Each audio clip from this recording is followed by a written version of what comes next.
ஓம் நம சிவாய. உலகத்தை தோன்றிய அத்தனை குருமார்கள் திருவடி பணிந்து பிறப்பிற்கும் இறப்பிற்கும் இடையக்கூடிய இறைவனை வணங்கி அனைத்து அடியார்களுக்கும் அன்பான காலை நேர வணக்கங்கள். நம்ம குலதெய்வம் ஃபஸ்ட்டு குலதெய்வம் பார்த்திங்கன்னா நம்ம இந்து மத சாஸ்திர பிரகாரம் ரொம்ப ஒரு முக்கியமான பங்கு வகிக்குது. இந்த குலதெய்வங்கிறது பார்த்திங்கன்னா நம்மளோட தொப்புள் குடி உறவுகள் அப்படின்னு சொல்லப்படுது. அப்போ இந்த குலதெய்வத்தை நம்ம எப்படி வசியப்படுத்துறது அப்படின்னு சொல்லி நிறைய பிரயோக முறைகள் இருக்குது, நிறைய மெத்தடுகள் இருக்குது, நிறைய முறைகள் இருக்குது. இருந்தாலும் இது ரொம்ப அனுபவபூர்வமாக கைகண்ட முறையை தான் நம்ம இப்போ பதிவிடுறோம். இந்த குலதெய்வ வசியத்துக்கு நம்ம என்ன பண்ணணும் பார்த்திங்கன்னா, நேராக நம்ம என்ன பண்ணுறோன்னா குலதெய்வ கோயிலுக்கு போய் பொதுவாகவே பொங்கல், குலதெய்வத்துக்கு பொங்கல் வைப்பீங்க. உங்களுடைய குலதெய்வத்துக்கு பாரம்பரிய முறையில் என்ன வைப்பீங்களோ அந்த மாதிரி படையெல்லாம் போட்டுட்டு என்ன பண்ணலாம்னு பார்த்தீங்கன்னா, குலதெய்வ விஷயத்துக்கு இப்போ உள்ள காலத்துக்கு நவீன காலத்தில் ஒன்று குளங்கள்லாம் மங்கி போச்சு. குளங்கள் இல்லாட்டி பரவாயில்ல, போர் பைப்போ ஏதோ இருக்கும். அங்கே இல்லை ஆற்றங்கரையில் கூட இப்போ பெரும்பாலும் குலதெய்வங்கள் இருக்கும், குளக்கரையில் குலதெய்வங்கள் இருக்கும். குலதெய்வங்கள் அப்படி தான் காட்டுக்குள்ளேயோ ஒரு மரத்தடியிலையோ இல்லை கல்வெளியோ ஏதோ ஒன்று ஆதியில் வச்சுருப்பாங்க.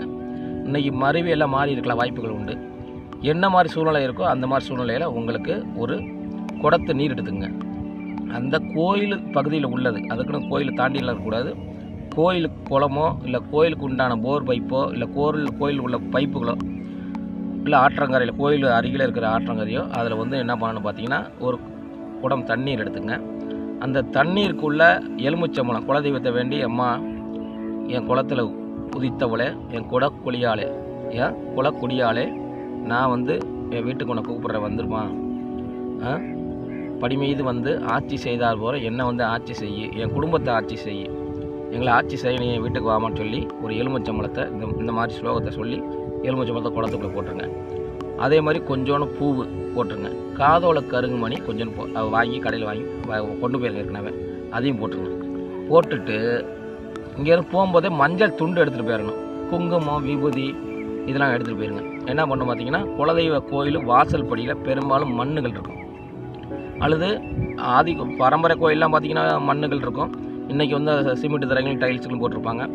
அந்த குலதெய்வத்து கோயிலுக்கு எய்த்தாப்பில் எங்கே மண் இருக்கோ அந்த மண் கண்டிப்பாக நீங்கள் என்ன பண்ணணும்னா, அந்த ஆற்று தண்ணியை குளத்து தண்ணியை எடுத்துகிட்டு வந்தீங்களே அந்த தண்ணியை கொண்டு போய் குலதெய்வ வாசலில் நீங்கள் அந்த மண் எங்கே இருக்கட்டும் அங்கே ஊற்றி அந்த எலுமிச்சம்பழத்தோட ஒரு புடி மாதிரி ஒரு கைப்பிடி அளவுக்கு உருண்டையாக எடுத்துக்கணும்.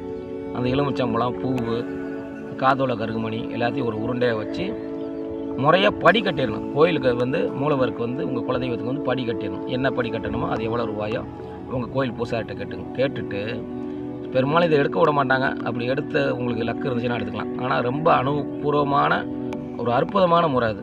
இதை செஞ்சு பாருங்கள். என்ன பண்ணணுன்னே நம்ம எடுத்துகிட்டு அந்த பொடி அந்த ஒரு உருண்டை எடுத்துகிட்டு நம்மளுடைய அந்த மஞ்சள் துண்டில் வச்சு நம்மளோட தொப்புளில் வைக்கணும். தொப்புள் குடிக்கிட்ட நம்மளோட தொப்புள் வைத்த சுற்றி அந்த துணியை அப்படி கட்டிக்கணும். அந்த மண்ணோட சேர்ந்த எலுமிச்சம்பழத்தோடு சேர்ந்த பூவோடு சேர்ந்த அந்த துணியோட மூட்டையை குலதெய்வத்தை வச்சு நம்ம என்ன பண்ணுறோம், குலதெய்வ கோயில் மண்ணை நம்மளுடைய வயிற்றில் தான் கட்டிக்கணும். வயிற்றில் அங்கே கோயிலை கட்டினீங்கன்னா வீடு வர முடிய இடையில மலம் கழிக்கவோ இல்லை ஹோட்டலில் சாப்பிட போகிறனோ இல்லை ஏதாவது பண்ண போகிறோன்னா அது கண்டிப்பாக கூடவே கூடாது.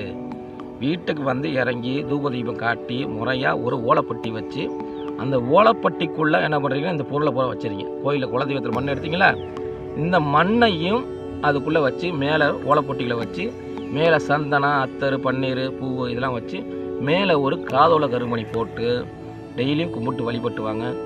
குலதெய்வம் உங்களுக்கு எப்போவுமே கூட இருந்து அனுகிரகம் செய்து வீட்டில் உள்ள கஷ்டங்கள்லாம் தீர்த்து நல்லது ஒரு வழிகாட்டியாக உங்களுக்கு கண்டிப்பாக குலதெய்வம் இருக்கும்.